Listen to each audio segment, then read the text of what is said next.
Somewhere right now, someone is losing an argument to their grandfather using a quote that isn't even real.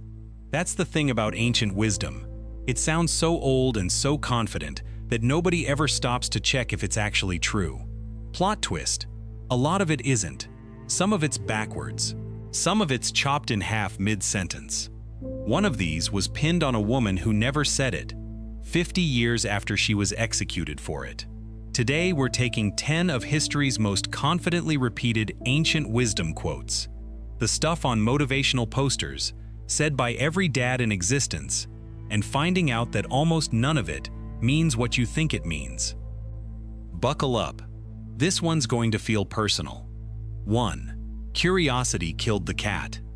The go-to line for shutting down anyone who asks too many questions. Except it's only half a sentence. The full, older version is curiosity killed the cat, but satisfaction brought it back. Somebody, somewhere, decided the ending was optional, kept the threat, and deleted the part where the cat's totally fine. That's like telling someone don't run with scissors and stopping before you'll be fine, just be careful. We've been quoting a warning label with the good news surgically removed. 2. Great minds think alike. Said with a smug little smile whenever two people agree on something, as if agreeing proves either of you is smart. The actual full-length version, first showing up in print in the 1930s, is great minds think alike, though fools seldom differ.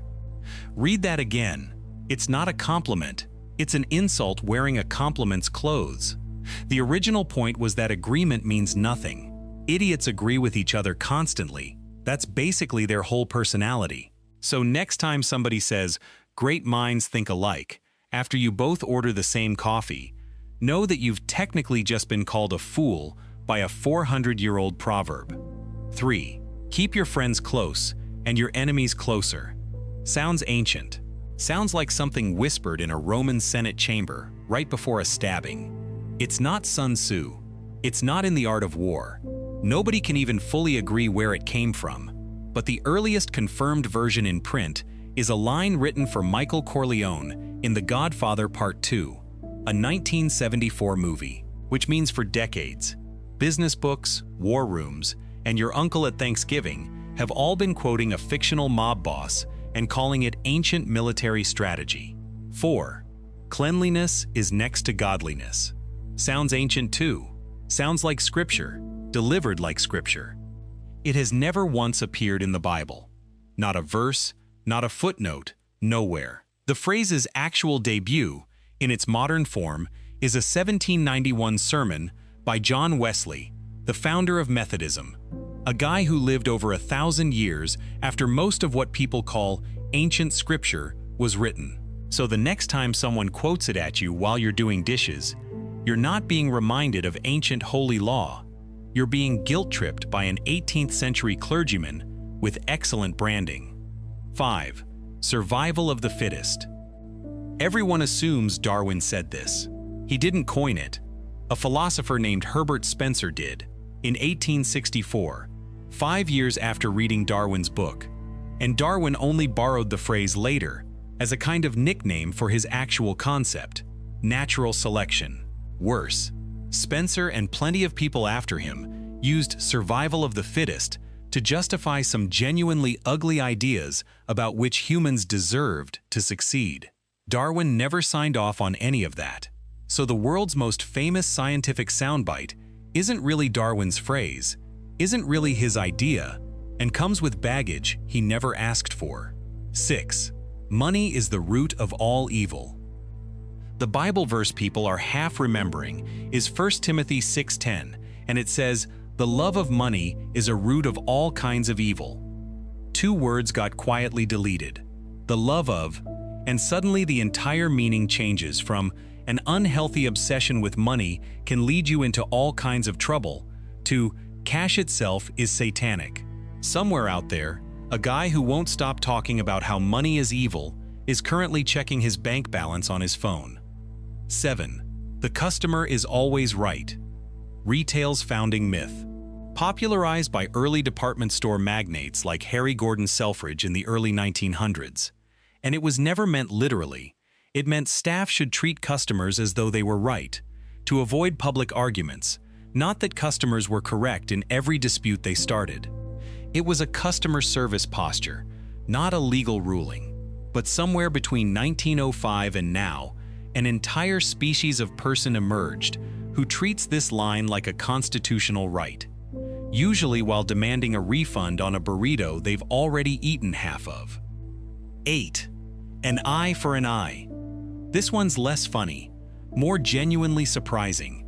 Everyone assumes it means, hurt me, I hurt you back exactly as hard. Brutal, ancient revenge logic. But this phrase, tracked all the way back to the Code of Hammurabi and later the Hebrew Bible, was actually written to stop revenge from spiraling. Before this rule existed, a stolen goat could get your whole village burned down. An eye for an eye was a ceiling on punishment, not a floor. It said the payback could not exceed the crime. One of humanity's oldest legal principles has spent the last few thousand years being quoted as a justification for exactly the kind of overkill it was designed to prevent. 9. Blood is thicker than water.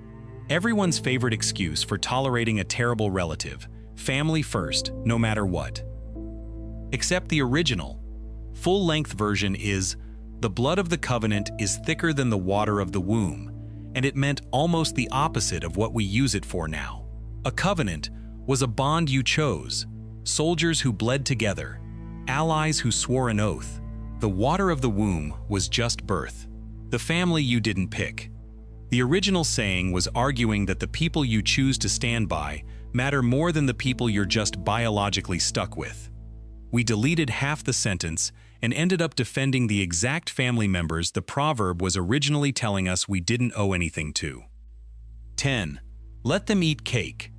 And here's the one that ruined an actual person's reputation for 2 centuries.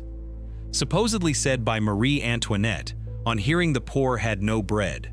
Proof of a queen so out of touch she'd casually suggest dessert as a substitute. There's no historical evidence she ever said it. The line traces back to Jean-Jacques Rousseau's memoirs, describing an unnamed great princess, written at a point when Marie Antoinette was around 10 years old and still living in Austria, nowhere near the French throne. The quote wasn't even attached to her name in print until 1843, nearly 50 years after she'd already been executed. She never said it. She couldn't have said it. It got pinned on her anyway because the French Revolution needed a villain, and her name fit the caption. So here's the pattern. None of these started as lies. They started as something sharper, a limit on revenge, a warning about greed, a joke about fools agreeing with each other. And then they got repeated, and shortened, and misattributed, until the wisdom quietly flipped into its own opposite, and nobody noticed, because it still sounded old enough to trust. Which might be the only genuinely useful lesson in this entire video. The more confidently something gets repeated, the less anyone bothers to check where it came from. Even, apparently, us. Right up until about 10 minutes ago. Make sure to subscribe for more epic content. And click that bell icon too.